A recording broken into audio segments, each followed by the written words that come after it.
Full fondant money cake tayo for today's video. Mga mi, Tara G! O diba, bonggahan, meron na akong naisip na bagong intro natin. Feeling ko na mas maganda naman ito at mas bagay compare dun sa nauna, diba? Ano sa tingin ninyo? Ang tagal ko rin kasi nag-iisip na kung ano ba talaga yung magandang itawag ko sa mga followers ko, paano ba yung intro. Kasi syempre as a content creator na nag-uumpisa pa lang, hindi naman kasi ganun kadali na makaisip lang ng isang bagay na sa tingin mo madaling matatandaan sa'yo. Kaya, ayun, sana itong naisip ko na ito is magtagal na siya at ito na talaga ito. Pero malay natin, di ba, kung makaisip tayo ng bago. Pero for now, happy ako sa naisip ko. Sana kayo rin. Pero kung hindi, bala kayo dyan.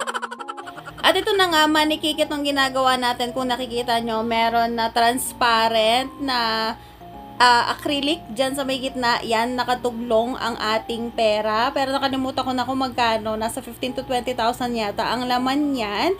At first time kong gumawa ng money cake na full fondant. Kaya sobrang excited ko talaga neto. Pero yung design na to, nagawa ko na to before.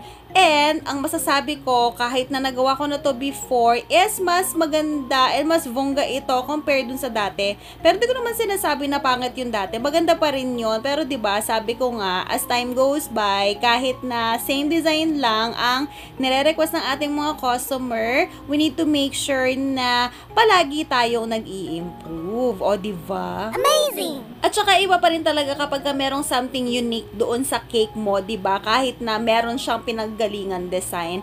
Anyway, itong cake na ito, biniyahe ito ng medyo malayo, kaya minake sure natin na stable siya. Anyway, full fondant naman yan, kaya confident tayo dyan.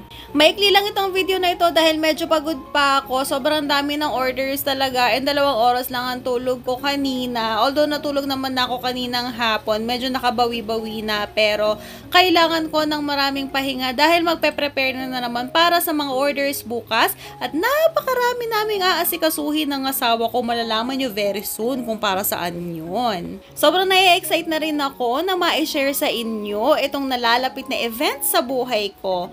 Anyway, ito na ang final result. O diba, ang syala ng cake natin, napakasarap tingnan sa mga mata. And that's it for today. See you on our next video. Bye!